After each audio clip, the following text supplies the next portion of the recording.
देखो, इस वीडियो में हम बहुत ही इंपॉर्टेंट फॉर्मूले डिस्कस करने वाले हैं। अब आप लोग, सर इसमें कौन सी बड़ी बात है? नहीं, हम नॉर्मल फॉर्मूले डिस्कस नहीं करेंगे, हम बहुत ही एडवांस फॉर्मूले डिस्कस कर रहे होंगे, जो कि आप चाहे साइट इंजीनियर हो, आप चाहे क्वांटिटी सर्वेयर हो, या फिर आप बिलिंग इंजीनियर हो, या फिर आप बनने का सोच रहे हैं, आप सबके लिए बहुत ही इंपॉर्टेंट होने वाला है। इस लेवल के मैं आपको आज फॉर्मूले दूंगा कि आपको सभी जगह काम आ रहे होंगे, जो नॉर्मली आपको देखने को नहीं मिलते हैं। ये जो भी फॉर्मूले मैं आपको बता रहा हूं, अगर आप इन फॉर्मूलों का ध्यान रखेंगे तो जो आपका साइट एग्जीक्यूशन का काम होता है, क्वांटिटी सर्विंग का काम होता है, जो बिलिंग का काम होता है, आपके लिए काफी हद तक आसान हो रहा होगा। लेकिन ये सब चीजें आपको तभी सीखने को मिलेंगी जब आप इस वीडियो को पूरा देखेंगे। तो मैं हूं Sandeep Singh, welcome back to Reinforce lifeline for civil engineers. आप बने रहिए हमारे साथ और हम करते हैं अपने सेशन को स्टार्ट।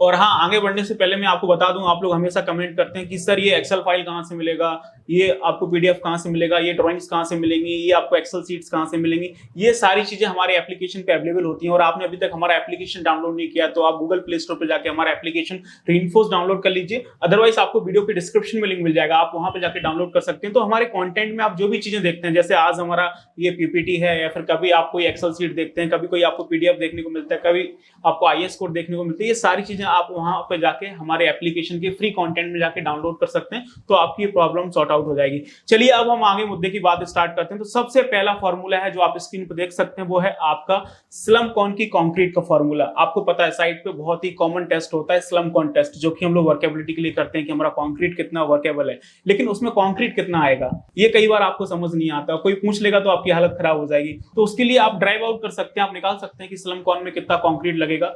तो सेम फॉर्मूला यूज होता है जो आप स्क्रीन पे देख पा रहे हैं। और इसके साथ साथ आप देखेंगे साइट पे पाइलिंग का काम होता है, तो वहां पे हम लोग जो आपका आरएमसी आता है टाइट मिक्सचर से, तो उसमें हम लोग हॉपर लगाते हैं, तो उस हॉपर का भी सेम शेप होता है। तो इन एक फॉर्मूले से दोनों काम हो सकते हैं। आप स्लम कॉन की कंक्रीट भी निकाल सकते हो और जो आपका हॉपर में जो कंक्रीट लगेगा वो भी आप निकाल सकते हो। तो इन दोनों का जो शेप होता है वो होता है आपका फ्रस्टम। वो भी किसका फ्रस्टम? फ्रस्टम ऑफ कॉन, ठीक है ना। तो ये तो पूरा फ्रस्टम ऑफ कॉन होता है जो आपका स्लम कॉन है। बाकी जो आप ये हॉपर देख रहे हैं, ये बीच में आपका फ्रस्टम ऑफ कॉन होता है, बाकी ऊपर नीचे आपका सर्कुलर होता है। तो ये सेम फॉर्मूला। अब ये फॉर्मूला क्या है वो आप स्क्रीन पर देख सकते हैं। तो ये फॉर्मूला है आपका pi H by 3 capital R square plus आपका स्मॉल आर स्क्वायर और प्लस आपका small R into capital are.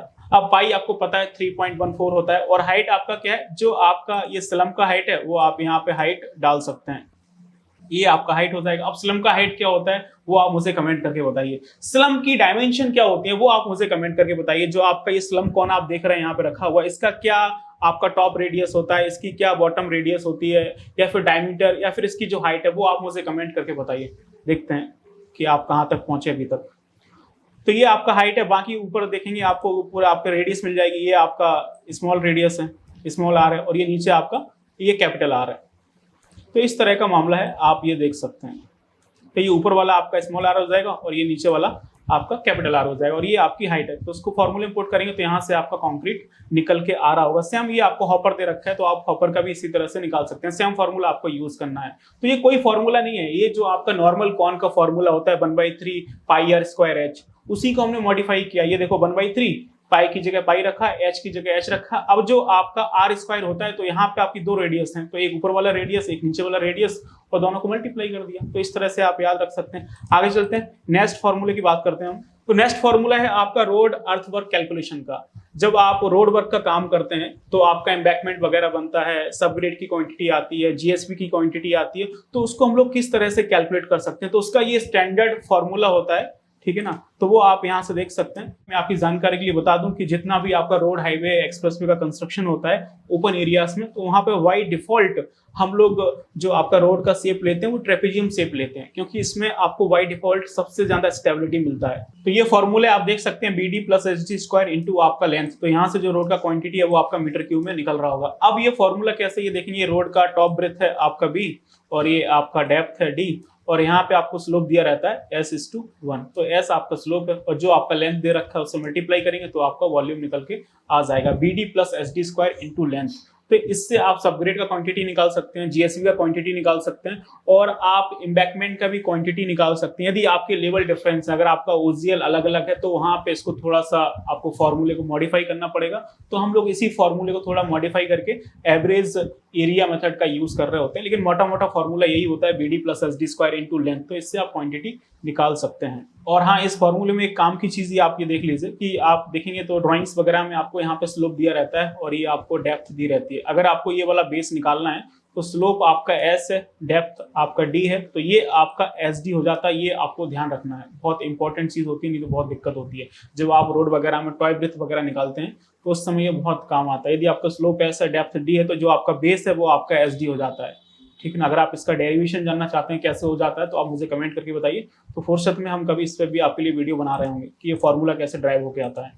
आगे चलेंगे, नेक्स्ट हम बात करेंगे रेट एक्सकलेशन का क्या फॉर्मूला होता है। और ये बहुत इंपॉर्टेंट है क्वांटिटी सर्वेयर और बिलिंग इंजीनियर के लिए, क्योंकि जब कोई कॉन्ट्रैक्टर एग्रीमेंट साइन करता है तो उस समय रेट कुछ और होते हैं। जब साइट पे काम स्टार्ट होता है, प्रोजेक्ट 1 साल चलता है, 2 साल चलता है, 3-3 साल 4-4 साल प्रोजेक्ट चलते हैं, तो उस समय रेट कुछ और हो जाते हैं। तो उसको हम लोग बोलते हैं रेट एक्सकलेशन। तो रेट एक्सकलेशन यदि आपके कॉन्ट्रैक्ट की क्लॉजेस में है तो हम उसको क्लेम करते हैं। जो भी आपके रेट इंक्रीज हुए हैं वो आपका क्लाइंट आपको प्रोवाइड करता है। यदि डिक्रीज हुए हैं तो वो आपसे वापस भी ले लेता है। तो एक हाथ से देना है तो दूसरे हाथ से लेना भी होता है। तो उसको बोलते हैं रेट एक्सकलेशन। यदि आपका रेट इंक्रीज हुआ है, अगर रेट आपका डिक्रीज हुआ है तो उसको रेट डी एक्सकलेशन हो जाएगा, तो आपका पैसा कट जाएगा। तो उसको कैलकुलेट करने का ये स्टैंडर्ड फॉर्मूला होता है और हर मटेरियल का हम अलग एक्सकलेशन कैलकुलेट कर रहे होते हैं। सीमेंट का है, स्टील का है, मशीनरीज का है, लेबर का है, और जो आपका फ्यूल वगैरह होता है, तो हर मटेरियल पे अलग से कैलकुलेशन होता है। लेकिन ये सीमेंट का है जो कि हम लोग मोस्टली यूज कर रहे होते हैं। तो ये फॉर्मूला कैसा है वो आप देखिए। तो नॉर्मली हम लोग ओपीसी सीमेंट यूज करते हैं। तो ये आपका वेरिएशन इन सीमेंट कॉस्ट यानी BC 0.85 into percentage of cement into आपका वर्क डन और into CI minus CO divided by CO। अब CI क्या है? आपका बेस रेट। जब आपके कॉन्ट्रैक्टर ने टेंडर में बिडिंग किया था वो आपका CI है। CO क्या होता है? उस महीने का रेट जिस महीने आप बिल बना के भेज रहे हैं और डिवाइडेड बाई आपका CO। तो ये है आपका फॉर्मूला। और यहाँ पे आप देख सकते हैं 0.85 आपको पता है फॉर्मूले में है, और PC यानी आपका परसेंटेज ऑफ सीमेंट। अब आप लोग सर ये 0.85 कहाँ से आया? तो ये आपका फॉर्मूला है। नहीं तो मैं आपको बता दूं, देखो कोई चीज 100 रुपए की है तो उसमें आपका 15% प्रॉफिट हम मान के चलते हैं, वो हटा दो तो बचा कितना? 85। तो बस उसी 85 के ऊपर हम लोग अपना जो एक्सकलेशन है, जो रेट एक्सकलेशन है, वो हम लोग लोड कर रहे हैं। तो यहाँ पे आपका बेस रेट है आपका CO।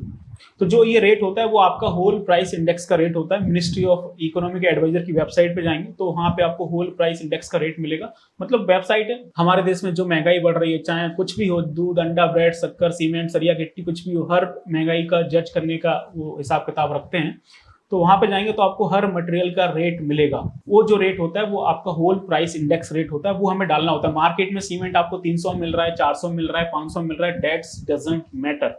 तो जो आपका होल प्राइस इंडेक्स रेट होता है वो हमें डालना होता है। तो वही हमारा CI है। जब आपके कॉन्ट्रैक्टर ने बिडिंग किया था तो उस समय आपका क्या होल प्राइस इंडेक्स रेट था, वो हमारा CO हो जाता है। ठीक है ना, जिसको हम लोग बेस रेट बोलते हैं। और उसके बाद जब आपका कॉन्ट्रैक्टर जिस महीने बिल बना के सबमिट कर रहा है तो उस समय क्या आपका होल प्राइस इंडेक्स रेट है, वो आपका CI हो जाता है। तो इस तरह का फॉर्मूला है जो आप यहाँ पे देख सकते हैं। जैसे हमने यहाँ पे लिखा हुआ है monthly whole price index rate, यहाँ पे हमने लिखा हुआ है सीमेंट के लिए, ये 2024 का है। तो आप यहाँ पे देख सकते हैं जनवरी, फरवरी, मार्च, अप्रैल, मई, जून में किस तरह से आपके जो सीमेंट के रेट हैं वो आपके ऊपर नीचे हो रहे हैं। तो यदि आपका कॉन्ट्रैक्टर ने जनवरी के महीने में बिडिंग किया है तो यहाँ पे जो आपका CO है वो आपका 135.5 हो जाएगा। अगर वो बिल आपका जून के महीने में बना रहा है तो यहाँ पे जो आपका CI है वो आपका 126.8 हो जाएगा। तो इसके हिसाब से देखेंगे आपका रेट कम हो गया है तो आपके बिल में कैंची चल जाएगी, पैसा कट जाएगा आपका। और RW आपका वर्क डन है। जिस जो महीने का बिल बना, अगर आपने महीने में 4 लाख का बिल बनाया तो RW 4 लाख हो गया। महीने में 5 लाख का बिल बनाया तो RW आपका 5 लाख का हो गया। और PC यानी आपका परसेंटेज ऑफ सीमेंट, जो कि प्रोजेक्ट के हिसाब से होता है। नॉर्मली अगर आप हाईवे के प्रोजेक्ट्स में देखेंगे तो 5% होता है, ब्रिज के प्रोजेक्ट्स में 10% तक चला जाता है। तो वो आपके एग्रीमेंट में लिखा होता है। तो ये फॉर्मूला मोटा मोटा मैंने आपको समझा दिया। बाकी आप चाहते हैं कि हम लोग रेट एक्सकलेशन डिटेल में डिस्कस करें तो आप मुझे कमेंट करके बताओ। तो आने वाले सेशंस में हम लोग रेट एक्सकलेशन को डिटेल में डिस्कस कर रहे होंगे। और हाँ दोस्तों, फेस्टिवल का सीजन चल रहा है, फेस्टिवल ऑफ लाइट, प्रकाश का उत्सव, दिवाली आ रहा है, लेकिन आप लोगों के जीवन में प्रकाश नहीं आ रहा है। क्यों? आप में से कई सारे लोग परेशान हैं क्योंकि जॉब नहीं मिल रहा है, और कई सारे लोग की जॉब लगी है फिर भी परेशान है क्योंकि उनकी ग्रोथ नहीं हो रही है, सैलरी नहीं बढ़ रहा है। अब ऐसा क्यों हो रहा है? क्योंकि आप लोग अपनी स्किल्स पे काम नहीं कर रहे हैं। जब तक आप नई स्किल्स नहीं सीखेंगे, अपने आप को अपडेट नहीं करेंगे, तो आगे कैसे बढ़ेंगे? If you are not upgrading तो यू आर डाउनग्रेडिंग। तो आपकी स्किल को अपडेट करने के लिए रीइंफोर्स ने अपने आप को अपडेट कर लिया है, और इस दिवाली पे हम लेके आ रहे हैं CPL 7.0, जो कि रीइंफोर्स का all in one premium pre recorded future add on program है। और इस CPL 7.0 पे मिलेगा आपको अभी तक का सबसे बड़ा ऑफर। ऑलमोस्ट आपके दाम आधे हो जाएंगे, तो आप एप्लीकेशन डाउनलोड कर लीजिए और इस बड़े ऑफर के लिए तैयार रहिएगा। तो ये दिवाली अपनी स्किल्स को अपडेट और एनहेंस करने वाली। Celebrate this Diwali with reinforce premium package. आगे चलते हैं। नेक्स्ट हम बात करेंगे कि जो आपका पाइल होता है, तो उसकी कंक्रीट का क्या फॉर्मूला होता है कि पाइल में कितना कंक्रीट लगेगा। जो आपके सर्कुलर कॉलम होते हैं उसमें कितना कंक्रीट लगेगा, उसका क्या फॉर्मूला होता है। तो दोनों का सेम फॉर्मूला है, चाहे आप सर्कुलर कॉलम की कंक्रीट निकालें, चाहे आप पाइल की कंक्रीट निकालें, क्योंकि दोनों ही सिलेंड्रिकल होते हैं। तो कितना कंक्रीट आएगा, जितना कि इसका वॉल्यूम है। तो सिलेंडर का वॉल्यूम क्या होता है, π/4 d² × h। तो इस फॉर्मूले का इस्तेमाल करके π/4 d² × h, पाई आपको पता है 3.14 होता है, डी यानी आपका डाया। तो जो पाइल का डाया है वो आप डाल सकते हैं, जो कॉलम का डाया है वो आप डाल सकते हैं, और यहाँ पे आपकी हाइट आ जाएगी। तो इस एक फॉर्मूले से आप पाइल की कंक्रीटिंग और जो सर्कुलर कॉलम होते हैं उनकी कंक्रीटिंग निकाल सकते हैं, जो कि बहुत काम आती है साइड पे। आगे चलते हैं, नेक्स्ट देखेंगे। तो नेक्स्ट फॉर्मूला है आपके जो सर्कुलर कॉलम होते हैं उसमें शटरिंग का कैसे कैलकुलेशन होता है। तो शटरिंग का फॉर्मूला हमने यहाँ पे रखा हुआ है। शटरिंग का फॉर्मूला आप देख सकते हैं क्या है, πd × h। तो इससे आपकी जो सर्कुलर कॉलम है उसकी कंक्रीट निकाल सकते हैं। पाइल में तो कंक्रीटिंग होती नहीं है क्योंकि वो अंडरग्राउंड होता है, लेकिन सर्कुलर कॉलम में आपको शटरिंग लगानी पड़ेगी। तो इस फॉर्मूले से आप निकाल सकते हैं πd × h। शटरिंग यानी सरकमफ्रेंस पे लगता है, तो सर्कल का सरकमफ्रेंस क्या होता है, π × d। हाइट से मल्टीप्लाई कर दिया तो निकल आया πd × h। बात खत्म हो गई। आगे चलते हैं, नेक्स्ट हम देखेंगे।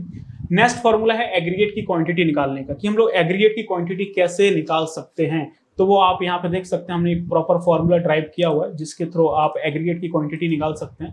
तो इसके लिए आपको क्या करना है, 1.54 × वॉल्यूम ऑफ कंक्रीट इंटू आपका aggregate ratio divided by cement ratio plus sand ratio plus aggregate ratio, और यहाँ पे आप 35.31 से मल्टीप्लाई करोगे तो जो आपका एग्रीगेट है वो आपका क्यूबिक फीट में निकल के आ रहा होगा। अब जो भी आपकी कंक्रीट आई है, आप फुटिंग, बीम, कॉलम, स्लैब किसी का भी कंक्रीट निकाले हैं, जो भी आपका कंक्रीट आया है, 50 मीटर क्यों आया, 40 मीटर क्यों आया, 10 मीटर क्यों आया, वो आपको यहाँ पे डालना है वॉल्यूम ऑफ कंक्रीट में। फिर उसके बाद आपको देखना है कि किस ग्रेड का कंक्रीट है। आपका M25 का है तो उसके हिसाब से रेशियो आ जाएगा, एग्रीगेट का आपका 3 आ जाएगा। यदि आपका M25 का ग्रेड है तो उसके हिसाब से जो एग्रीगेट का रेशियो है वो आपका 2 आ जाएगा। तो यहाँ से आपके एग्रीगेट रेशियो आ जाएंगे। और 1.54 क्या होता है, आपका ड्राई वॉल्यूम फैक्टर होता है, क्योंकि जो कंक्रीट होता है हम किसी भी RCC मेंबर में डालते हैं वो वेट फॉर्म में होता है, गीला होता है, लेकिन जब मार्केट से मटेरियल परचेस करके लाते हैं तो वो आपका ड्राई फॉर्म में होता है। तो वो वेट वॉल्यूम को ड्राई वॉल्यूम में कन्वर्ट करने के लिए हम लोग 1.54 का मल्टीप्लाई कर रहे हैं, जो कि आपका ड्राई वॉल्यूम फैक्टर है। इसका हमने 35.7 का मल्टीप्लाई किया है मीटर क्यूब को क्यूबिक फीट में कन्वर्ट करने के लिए। यदि आप 35.7 का मल्टीप्लाई नहीं करेंगे तो जो आपका एग्रीगेट है वो आपका मीटर क्यूब में आएगा, लेकिन मार्केट में देखेंगे नॉर्मली आपका क्यूबिक फीट में मिल रहा होता है। तो हमने मल्टीप्लाई कर दिया, डायरेक्टली क्यूबिक फीट में निकल आएगा। तो उस तरह से आप देख सकते हैं। आगे चलते हैं, नेक्स्ट हम बात करेंगे फुटिंग की शटरिंग। अगर आपको फुटिंग का शटरिंग निकालना हो या फिर कॉलम का शटरिंग निकालना हो तो कैसे निकाल सकते हैं। जो आपके स्क्वायर कॉलम है, रेक्टेंगल कॉलम है, या फिर जो आपकी नॉर्मल फुटिंग्स होती हैं, तो उसका शटरिंग की क्वांटिटी हम कैसे कैलकुलेट कर सकते हैं, उसका ये फॉर्मूला। तो ये एक फॉर्मूला है जो आपकी कई सारी प्रॉब्लम सॉल्व कर सकता है। तो क्या फॉर्मूला है, 2 times of length plus breadth into depth. तो यहाँ से जो शटरिंग है वो आपका मीटर स्क्वायर में निकल रहा होगा। तो जो भी आपकी फुटिंग्स हैं आप उसकी शटरिंग इस फॉर्मूले से निकाल सकते हैं। आप राफ्ट की शटरिंग इस फॉर्मूले से निकाल सकते हैं। आपका जो पाइल कैप होता है उसकी शटरिंग आप इस फॉर्मूले से निकाल सकते हैं। और जो आपका कॉलम होता है, चाहे वो स्क्वायर हो चाहे रेक्टेंगल हो, उसकी शटरिंग आप इस फॉर्मूले से निकाल सकते हैं। तो शटरिंग क्या होता है, आपका पेरिफेरल लेंथ जो शटरिंग होती है वो चारों साइड लगती है, यानी पेरीमीटर में लगती है। तो ये आपकी पेरीमीटर में ये शटरिंग लग गई और हमने ये हाइट से मल्टीप्लाई कर दिया है, तो हो गया आपका पेरीमीटर क्या होता है, 2 times of length plus breadth, और ये हमने डेप्थ से मल्टीप्लाई कर दिया। तो शटरिंग में कुछ नहीं होता है, पेरीमीटर मल्टीप्लाई बाई डेप्थ। और पेरीमीटर क्या होता है रेक्टेंगल का, 2 times of length plus breadth और डेप्थ से मल्टीप्लाई किया। तो इस एक फॉर्मूले से आप 3-4 चीजों की शटरिंग निकाल सकते हैं। आगे चलते हैं, नेक्स्ट हम बात करेंगे कि ब्रिक का क्वांटिटी कैसे कैलकुलेट कर सकते हैं। आपके ब्रिक हैं या फिर आपके ब्लॉक्स वगैरह हैं तो उसकी क्वांटिटी कैसे निकाल सकते हैं, तो ये देखेंगे। तो इसके लिए आपको कुछ नहीं करना है, नंबर ऑफ ब्रिक्स कैसे निकलेंगे वो आप यहाँ पे देख सकते हैं। तो इसके लिए सबसे पहले आपको लेना है वॉल्यूम ऑफ बॉल। जो आपकी बॉल है उसका पहले आप वॉल्यूम निकालिए और उसको आपको डिवाइड कर देना है volume of 1 brick with motor से। अब जो भी आपका बॉल है वो आपका उसका आप निकाल सकते हैं। वो कैसे निकलेगा, आपका लेंथ, जो भी बॉल है उसका लेंथ कितना है, उसका ब्रेथ और इसकी जो हाइट है वो आप मल्टीप्लाई कर लीजिए तो आपका वॉल्यूम निकल आएगा, लेंथ ब्रेथ इनटू हाइट। उसके बाद आपको लिखना है volume of 1 brick with motor. अब एक ब्रिक का क्या वॉल्यूम है विथ मोटार, तो नॉर्मली जो आपकी स्टैंडर्ड ब्रिक होती है, ठीक है ना, वो आपका 19 इंटू 9 का होता है। अब उसमें आप मोटार ऐड करोगे आपका 10 mm का, तो कितना हो जाएगा 20 इंटू 10 हो जाएगा, तो उससे आप डिवाइड कर दीजिए।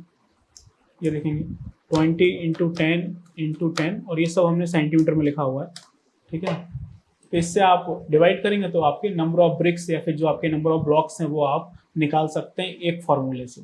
आगे चलते हैं, नेक्स्ट हम देखेंगे एंगल ऑफ स्टेयरकेस। कई बार क्या होता है कि हमें स्टेयरकेस का एंगल निकालना होता है तो वो हमें नहीं समझ आता है, तो एंगल ऑफ स्टेयरकेस निकालने के लिए जो भी आपको ड्राइंग्स में आपको राइजर दे रखा है उसको आप ट्रेड से डिवाइड कर दीजिए, तो इससे क्या होगा कि आपका एंगल ऑफ स्टेयरकेस निकल आएगा, जो कि काफ़ी जगह हमें हेल्प कर रहा होता है। अच्छा, वैसे आप कमेंट करके बताइए कि आपका स्टैंडर्ड एज पर IS code angle of staircase कितना होता है, उसकी रेंज कितनी होती है, वो आप मुझे कमेंट करके बताइए। तो ये सारे इंटरव्यू क्वेश्चंस हैं जो मैंने आपके साथ डिस्कस किया। आई होप आपको काफ़ी सारी चीज़ें यहाँ पे सीखने को मिलेंगी। बाकी और आप इस तरह से वीडियो देखना चाहते हैं किस टॉपिक्स पे, वो आप मुझे कमेंट करके बताइए, तो आने वाले सेशंस में हम उस पर बात कर रहे होंगे। बाकी ये वीडियो आपको अच्छा लगा तो आप इसे लाइक करिए, अपने फ्रेंड्स के साथ शेयर करिए। बाकी अभी तक आपने हमारा चैनल सब्सक्राइब नहीं किया तो प्लीज़ आप चैनल को सब्सक्राइब कर लीजिए और बेल आइकन को प्रेस कर लीजिए। बाकी मिलते हैं नेक्स्ट वीडियो में। Till then keep learning, keep exploring. Thank you so much.